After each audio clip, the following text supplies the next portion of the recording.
ভারতের উত্তর পূর্বাঞ্চলীয় রাজ্যগুলোর লাইফলাইন হিসাবে পরিচিত চিকেন নেক বা শিলিগুড়ি করিডর নিয়ে আবারও নতুন করে উত্তেজনা ছড়িয়েছে।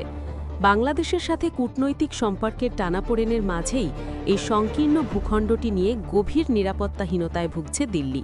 এরই মধ্যে ভারতীয় আধ্যাত্মিক গুরু সাদগুরু এই চিকেন নেককে হাতিতে রূপান্তর করার বিতর্কিত মন্তব্য করে আলোচনায় নতুন ঘি ঢেলেছেন। মাত্র ২২ কিলোমিটার প্রশস্ত শিলিগুড়ি করিডরটি ভারতের মূল ভূখণ্ডের সাথে উত্তর পূর্বাঞ্চলীয় সেভেন সিস্টার্সকে যুক্ত করে রেখেছে। ভূ রাজনৈতিক কারণে এটি দিল্লির কাছে ভারতের সবচেয়ে দুর্বল রগ হিসাবে পরিচিত, যা বিচ্ছিন্ন হয়ে পড়লে পুরো উত্তর পূর্বাঞ্চল মূল দেশ থেকে আলাদা হয়ে যেতে পারে।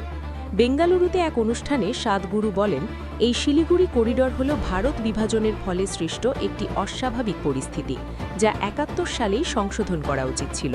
তিনি হুমকি দিয়ে বলেন, এখন সময় এসেছে এই চিকেন নেককে পুষ্ট করে হাতিতে পরিণত করার।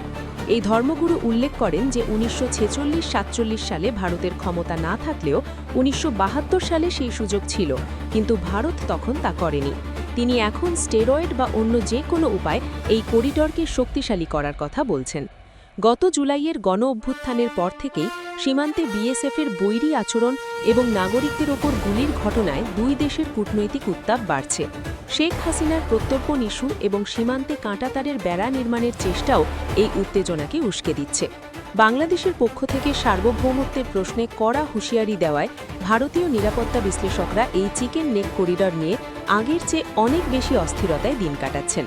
চিকেন নেক নিয়ে সাদগুরুর এই আক্রমণাত্মক বক্তব্য প্রতিবেশী দুই দেশের সম্পর্কে নতুন করে অস্থিরতা তৈরি করতে পারে বলে মনে করছেন বিশ্লেষকরা। সার্বভৌমত্ব এবং আঞ্চলিক নিরাপত্তা প্রশ্নে দিল্লির এই নতুন আতঙ্ক শেষ পর্যন্ত কোন দিকে মোড় নেয় সেটিই এখন দেখার বিষয়।